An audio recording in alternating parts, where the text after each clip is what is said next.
చంద్రబాబు వస్తున్నాడు, అదిగో మన చంద్రబాబు వస్తున్నాడు, అదిగదిగో చంద్రబాబు.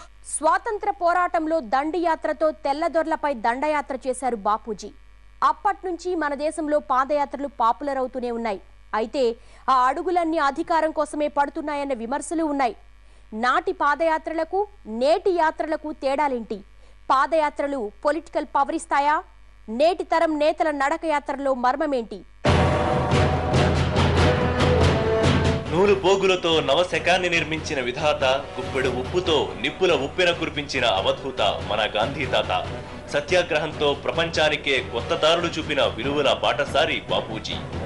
గుప్పెడు మిరియాల కోసం దేశం వచ్చి యావత్ భారతాన్ని గుప్పిట బంధించిన తెల్లదొరలకు పడమటి దారిని చూపేందుకు ఆయన ఎంచుకున్న మార్గం సత్యాగ్రహ పాదయాత్ర. ఆ మార్గం నిత్యం ఆదర్శనీయం. ఆయన వ్యక్తిత్వం సదా మార్గదర్శనం.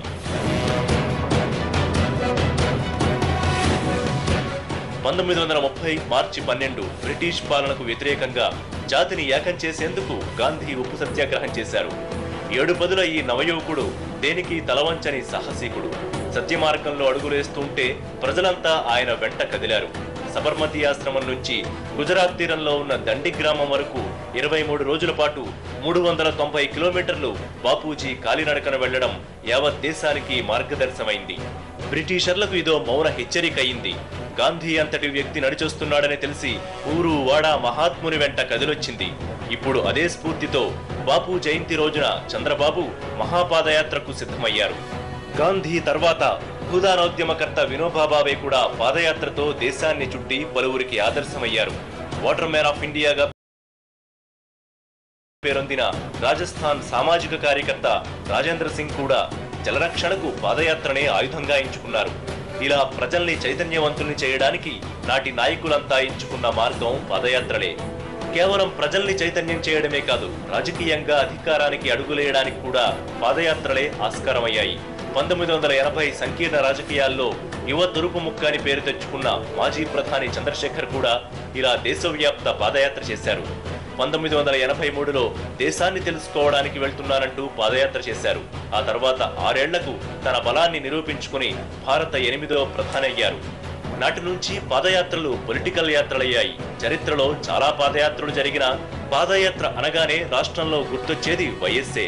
ప్రజల కష్టాలు అడిగి తెలుసుకుంటే నేతలపై వారికి నమ్మకం కలుగుతుందన్న ఫార్ములాతో అడుగులేసి 2003 ఏప్రిల్ 9న మహాపాదయాత్రకు శ్రీకారం చుట్టారు వైఎస్.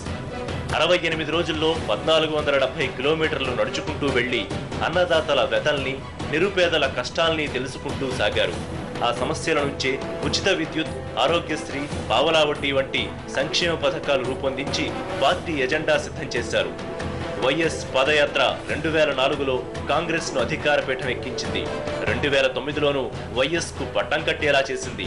ఆనాడు ఉన్న పరిస్థితులు వేరు. ఆనాడు రాజశేఖర రెడ్డి చేస్తున్నటువంటి పాదయాత్ర సందర్భంగా అధికారంలో ఉన్న తెలుగుదేశం పార్టీకి కాలం కలిసి రాలేదు, పరిస్థితులు అనుకూలించలేదు. వ్యవసాయము, వర్షాలు, ఋతువులు ఏది అనుకూలించలేదు. ఆయనకు నచ్చి ప్రారంభించినటువంటి ఐటీ కార్యక్రమాలు ప్రారంభోత్సవ దశలో ఉన్నాయి తప్ప అది పూర్తి కాలేదు. వాటి ఫలితాలు ప్రజలు రుచి చూడలేదు. అందువల్ల ఆనాడున్న పరిస్థితిలో రాజశేఖర రెడ్డి కలిసి వచ్చాయి. మొత్తం యావత్ ప్రతిపక్షము కాంగ్రెస్ ఆనాడు తెలుగుదేశానికి వ్యతిరేకంగా ఉన్నాయి. అందువల్ల ఆ పరిస్థితి ఏర్పడింది. పాదయాత్రల్లో కిటుకేంటి? నేతల యాత్రల వెనుక వ్యూహమేంటి? ఇప్పుడు మన రాజకీయ నేతలందరిది పాదయాత్ర బాటే. ఇందుకు ఎన్నో కారణాలున్నాయి. ఇండియా లాంటి మాస్ బేస్డ్ పొలిటికల్ దేశానికి పాదయాత్రలే కరెక్ట్ అన్నది కొందరి అభిప్రాయం. పాదయాత్రతో ఎక్కువ మంది ప్రజలకు చేరువ కావచ్చు. వారి కష్టాలను, సమస్యలను నేరుగా అడిగి తెలుసుకోవచ్చు. అంత పెద్ద నేత మా ఊరు నడిచొచ్చాడన్న సింపతి ప్రజల్లో క్రియేట్ అవుతుంది. అంత పెద్ద నేత ఇలా ఎండలో నడిచొస్తున్నారన్న విషయమే ప్రజలను రప్పిస్తుంది. పబ్లిక్ మీటింగ్ అంటే ప్రజల్ని సమీకరించాలి, కానీ పాదయాత్ర అంటే పబ్లిక్ దగ్గరకు మనమే వెళ్తాం. పైగా కొంచెం పాపులర్ అయితే ప్రజలే తరలి వస్తారు. ప్రభుత్వ వ్యతిరేకత, పథకాల అమల్లో లోపాలే కాదు, మా కష్టాలు వినేవారు లేరని వాపోయే ప్రజలకు ఆ నేతే కదిలి వస్తున్నాడన్న విషయమే పెద్ద పబ్లిసిటీ.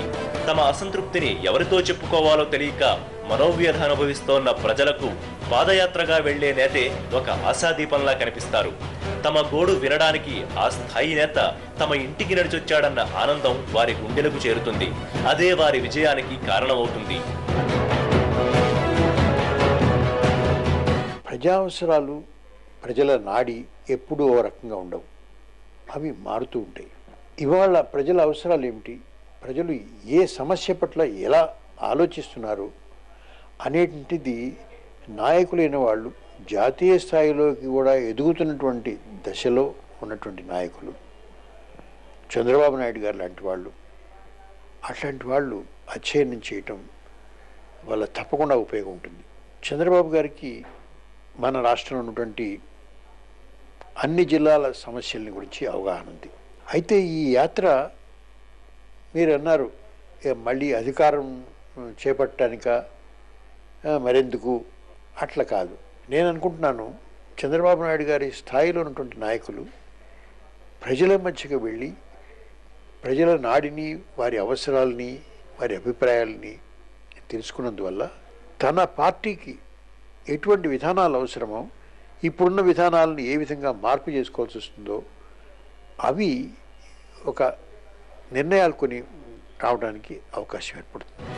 ఎన్నికలకు ముందు ప్రజా మద్దతు కూడగట్టుకోవడానికి ప్రజాకర్షక పథకాలు ప్రకటించాలి.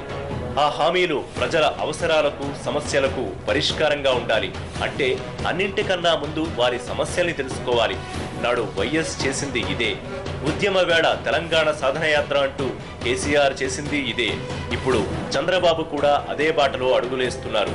ప్రభుత్వ వ్యతిరేకత, జగన్ అవినీతిని ప్రజల్లోకి తీసుకెళ్లనున్నారు. తన హైటెక్ పాలనతో రైతులకు, మహిళలకు దూరమయ్యారన్న అపవాదును తొలగించుకోనున్నారు. ప్రజా సమస్యల్ని తెలుసుకుని 2014కి విజయ వ్యూహాలు రచించనున్నారు.